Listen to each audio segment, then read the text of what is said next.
There's nothing I won't do. Forever's not enough for me to love you so. Last April, I was given the chance to visit for the first time one of the world's most beautiful and most historical places, Jordan. It was a scene out of history books. Aside from doing a concert for the celebration of Jordan and Philippine Labor Day, we were able to visit the famous Dead Sea, the lowest point on Earth, Petra, one of the new 7 wonders of the world, and other historical places. Wow! Ang dami kong natutunan during the trip, and I want to share it with you. Jordan is officially a kingdom on the east bank of the River Jordan. The country borders Saudi Arabia to the east and southeast, Iraq to the northeast, Syria to the north and the west bank, and Israel to the west, sharing control of the Dead Sea.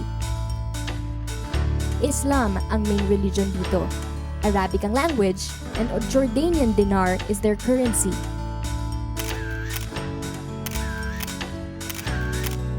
Yung flight, medyo matagal siya eh. Ilang oras ba yun? Kalimutan ko, but okay naman siya. You know, we were in business class, medyo naka-lounge kami, so it was a good flight. Tapos first day in Jordan, very overwhelming. Iba yung itsura and it was very hot. Actually, no, it wasn't hot. Okay lang yung temperature, mas malamig nga dun eh kaysa dito, but it was really nice. Assalamualaikum. Ito si Miss Sarah Heronimo at si Mr. JR.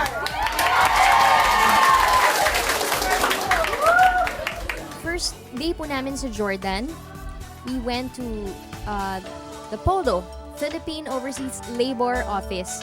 Doon po yung mga kababayan po nating overseas workers. At actually sila po yung mga hindi makakanood ng concert kasi distressed workers sila. At so hindi sila po pwede makalabas. At yun lang yung only chance to meet them at makahalubilo kasama sila.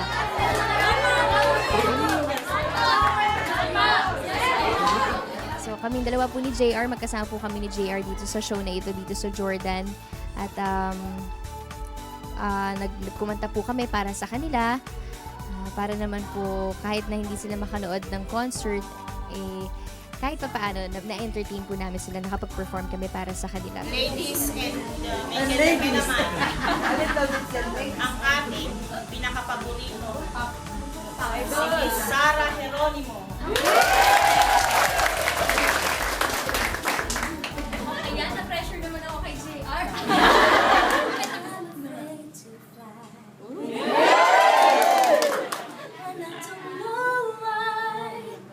I'm jealous of the people who are not afraid to die. It's just that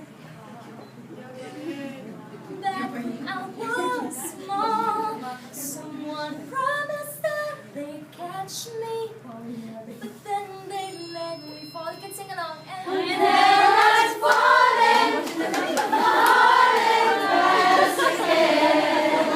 Why do you always take a fall when I fall in love?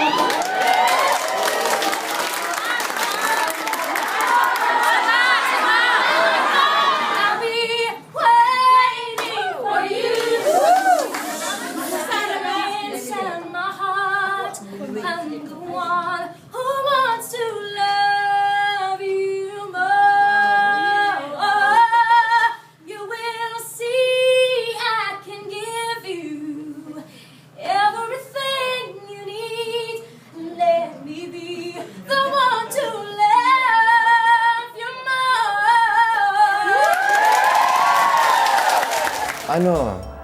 Nakakalungkot. Kasi ang daming mga Pilipina doon na stranded eh. Mga amo nila na-abuse sila, so they run away. They don't get paid for mga 3 years. Puro promises lang, babayaran sila, babayaran. So finally they run away and walang silang pera makauwi dito sa Pilipinas. So buti na lang may mga organization doon na they take in mga overseas workers na in trouble. So pagpasok namin doon, ang dami. Siguro there was like 70 na Pilipino nandun. At syempre gusto nila mag-sample kami, ganito. So kinanta ko yung Home. Use me, choose me. Sometimes I feel so all alone. I gotta find my way back home.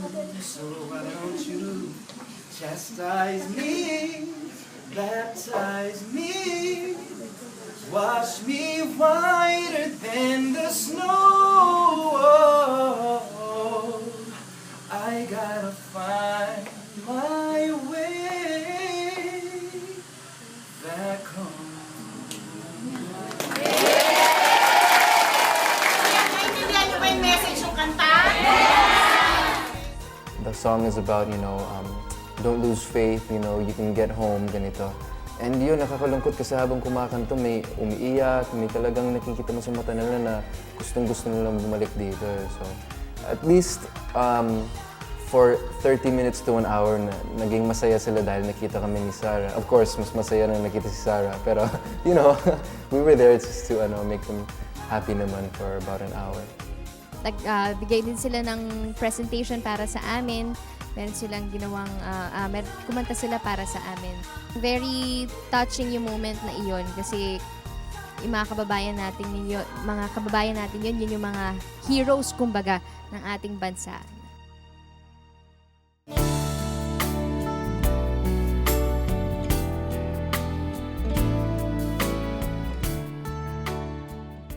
Joining me in this trip is the very talented R&B prince JR and syempre, Bea and Jelay of G-Force Dancers. The concert was held at the Arena Theater of Al Aliyah University Arena located in Amman, the capital city of Jordan. The audience was very energetic kaya mas kanado kami nag-perform.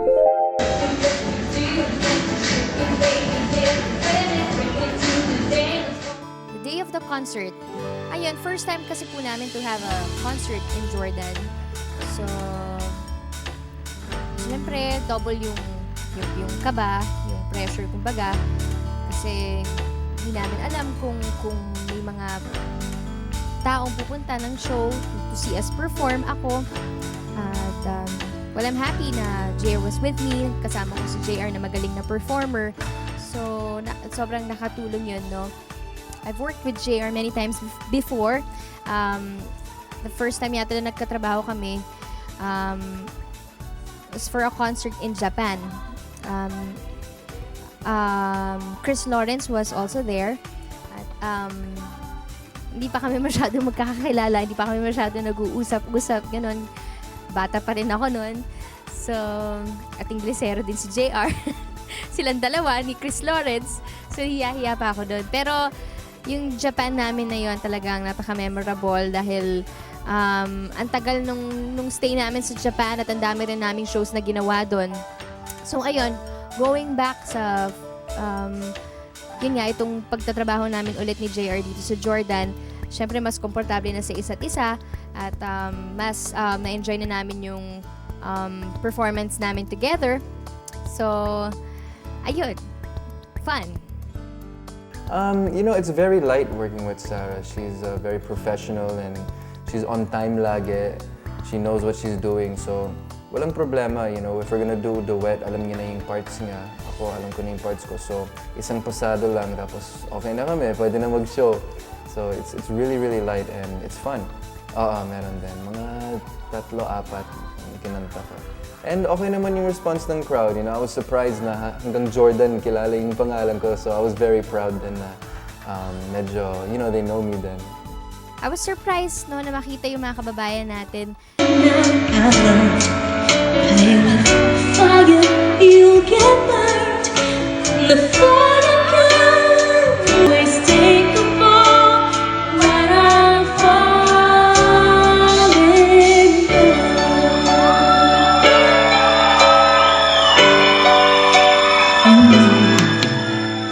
They gave time to see us perform. Pumunta sa venue at I really do hope na nabigyan namin sila ng magandang show. I tell the world has become my life. I haven't met two children who love me. I get the victim of police brutality. Don't be the victim of hate. You rape me and my brother, God's sake. I went to heaven to fulfill this prophecy. Set me free. It was a success. Ang daming tao.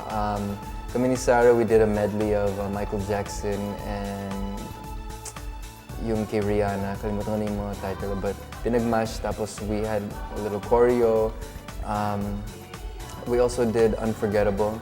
Medyo last minute, pero gusto ng producers, so we did that for them. And it was great, you know. We just had a little chemistry on stage and the crowd liked it. Nag-breakdance ako konti, so natuwa din sila.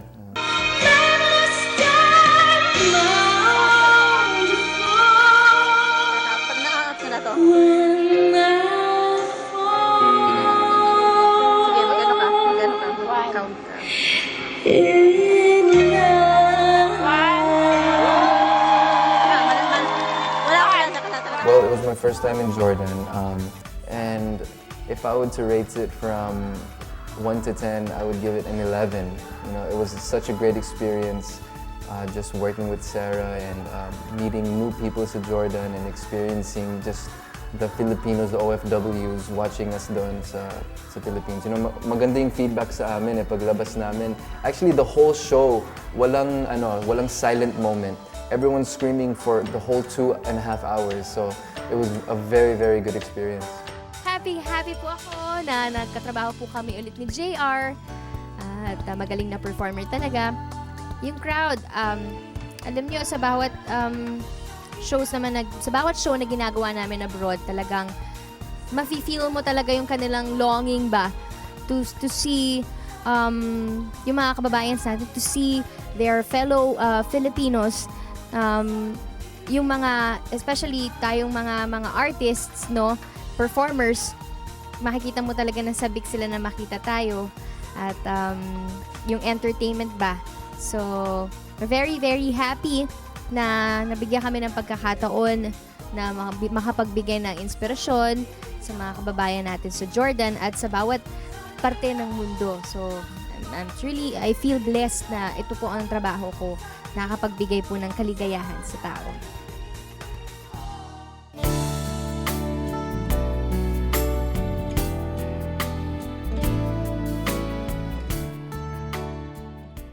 The following day after the concert, we went to Mount Nebo. It is a hill where you will have a panoramic view of the Holy Land, River Jordan, Madaba Church, and John the Baptist Spring where Jesus Christ was baptized. Pumunta rin kami sa historic Dead Sea. It is 9 times saltier than the ocean water, kaya walang nabubuhay na creature dito. And what's exciting is, kapag nag-swimming ka dito, walang law of gravity because you can float all the time.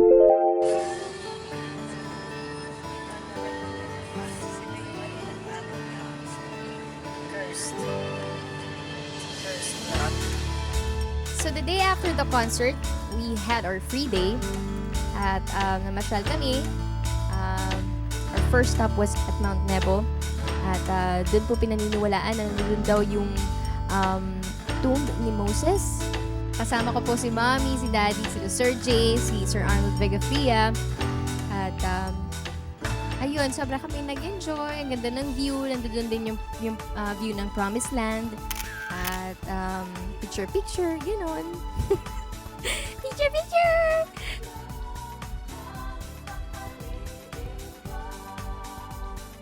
Pagkagaling po namin sa Mount Nebo, binisita naman po namin ang St. John the Baptist Spring. Ayan. So, of course, may mga kasama kaming ibang tourists doon. At bumaba po kami doon sa spring na yun. At kumuha kami ng water. Tapos, parang binaptize namin yung sarili namin. Kasi parang holy water yun, di ba? Parang ganoon. Yeah, this is John the Baptist. John the Baptist Spring was the place where John was baptizing People. people. Yeah, here. Before the coming of Jesus Yes. Christ. And then here, Jesus Christ was baptized. was baptized in the River Jordan. Yeah. The place, That's the real sign? the real Yes, that's site, the real which still has still has the remains of 5 churches built at the same place. The remains of the 5 Byzantine the remains. churches. Yeah. Pagkatapos po doon, pumunta naman kami sa kung saan naman yung spot na sinasabi, kung saan naman binaptize si Jesus Christ sa Jordan River. Bahagi po tayo yata to ng River of Jordan. Actually, doon hindi po pwede talagang bumaba. Hindi po pwedeng puntahan yun. Kasarado yun. So, nag-picture-picture lang. Ganun, na-picturean lang po namin. Nakita namin doon sa border ng Israel at ng Jordan. So, River of Jordan pa rin yun. Ganyan. So, sa kabila, nandun na yung Israel. So, wala. Ang galing lang. Ang galing lang na hindi mo akalain na mararating mo yung mga lugar na ganoon. Yung weather naman po sa Jordan ay okay naman. Hindi naman din ganun kainit. Hindi sobrang mainit. Tapos pagdating ng gabi, ayun, medyo malamig na. So, nagja-jacket na kami sa gabi. 4 seasons sila doon eh.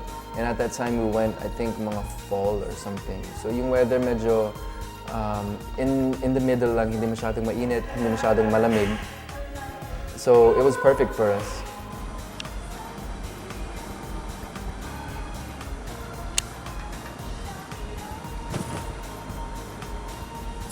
Pagkatapos po nun, pumunta na kami sa Marriott Hotel. Kasama po namin, ang nag-sponsor po ng trip po namin na yun, si Ambassador Torres. At na-meet po namin yung ilang mga Filipino workers po doon sa Marriott Hotel. At they welcomed us. At napaka-refreshing lang makita ng mga kababayan natin na all smiles at very accommodating and welcoming. So, thank you po sa inyo lahat at kay Ambassador Torres. Tapos, yun nga po, nag-lunch po kami. At pagkatapos noon, pumunta po kami sa Dead Sea. Ayan, ayan na. Malapit yung Jordan sa Mediterranean Sea and the Dead Sea is there. Supposedly, there's nothing alive in the Dead Sea. It's just dead talaga. So, sobrang daming salt sa sea. Walang buhay. Yun, tapos pinunta namin yung Holy Land. Yung Holy Land, supposedly, yun ang where the Lord put Moses' body or something na ganun sa Holy Land. So, pinunta namin yun. And it was a very spiritual experience. Sila Sir Jay, sila Daddy, sumulong sila sa Dead Sea. Ako hindi, kasi ayoko po kumitim. Sorry naman. Honest lang po. Kasi maaraw talaga. So, ganyan lang. Muni-muni lang po ako doon. Kasama ko si Mami. At si Mami hindi rin siya lumusong. Sila Daddy lang. Ayan. Saka nag-ano sila yung mud. May pictures pa sila actually na ano sila, puno sila ng putik.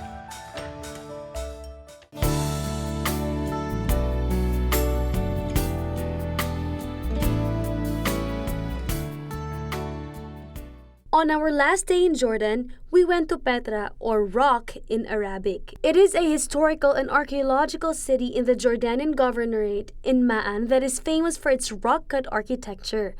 Ang daming beautiful sights dito, kaya wala kaming ginawa kung hindi magpa-picture and mag-video.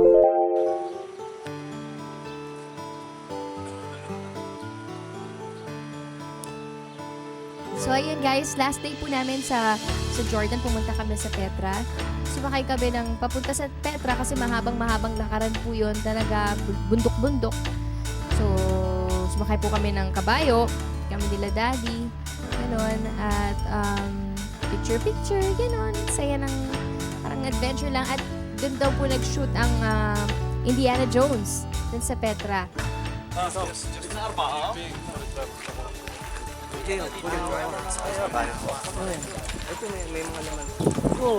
Sige, tama. Hawak ka. Yung Petra po, yung sinasabi niya na may mga rock-cut architecture. Yung may mga mountains na ginawang parang carving sila ng mga tao noon doon sa Jordan. Parang mga structures, ganyan. May camel. Oo, dun sa Petra po mismo, dun sa tuktok na mismo, may mga camels doon. Pwede ka mag picture. Siyempre, may bayad po yun pag pinicturean mo.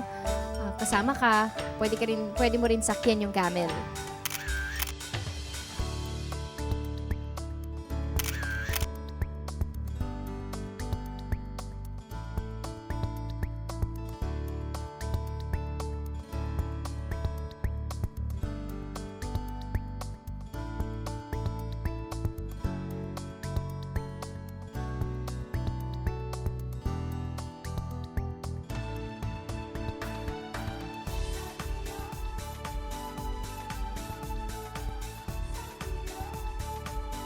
Tapos po nun, nagkaroon po kami ng dinner. Kasama po ang Ambassador Torres sa bahay po nila.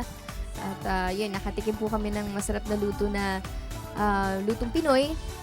At ayun, busog na busog po kami. At pagkatapos po nun, the next day, flight na po namin pauwi ng Manila. Pero bago po yun, nakatikim po ako ng one of Jordan's delicacies, kanilang sweets doon, tinatawag na kunafa. Ayan.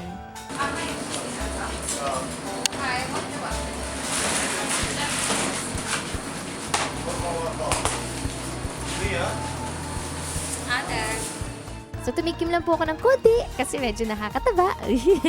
So, kunafa, and masarap po. Masarap siya talaga. Mahirap, bitawan. Pero masarap talaga. The food was good. Mahilig ko sa yung mga Mediterranean food and yung mga yogurt and mga tabbouleh and mga hummus, mga ganon, mga pita bread. So ako, I was enjoying everything kasi lagi may buffet sa hotel eh. So laging kumakain mga meatballs and mga lamb, mga beef nila, shish kebab. It's very tasty.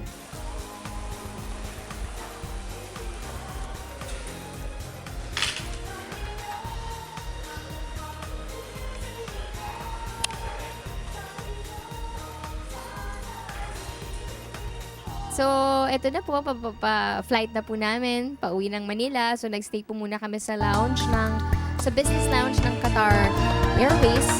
Mahaba-habang hintayan po yun. At, okay lang din naman kasi marami namang selection of foods, diba? So, nakakahinga naman kami doon ng maayos. At marami din sweets doon, iba't ibang selection ng sweets. Nakapagpamassage po kami dun sa massage chair po nila dun sa lounge. Kami ni Sir Arnold Vegafria. So, ayun. Kwento-kwentuhan lang habang minamasahe kami ng chair.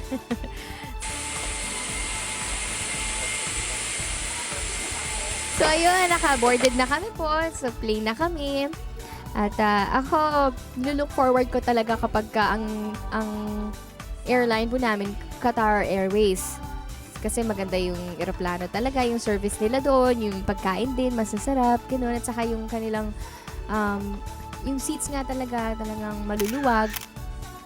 May legroom talaga, na recline talaga na higa ka talaga para kang nasa kama talaga, gano'n. So, masarap ang flight po namin. Very comfortable kami doon sa eroplano. At daming movies. So, ang sarap naman ng buhay pag bumabiyahe. So, all in all po, talagang isa na namang hindi malilimutan na experience as a performer, as a Filipino. Isang fulfillment po every time na we do a concert abroad. Kasi nga talagang nabibring across mo yung talent ng parang representative ka ng mga Filipinos, di ba? Pag pumupunta ka abroad, nagpe-perform ka, at at the same time, yun nga, nagbibigay ka ng joy, ng inspiration sa kanila, na parang it's a way of making them feel na they're back home kasi you're singing songs from home. So, ayun, it was a great experience.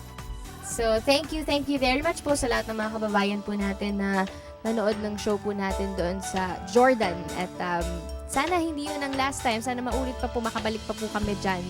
At makapagbigay kami ng mas maganda pang show para po sa inyo lahat. Thank you, thank you.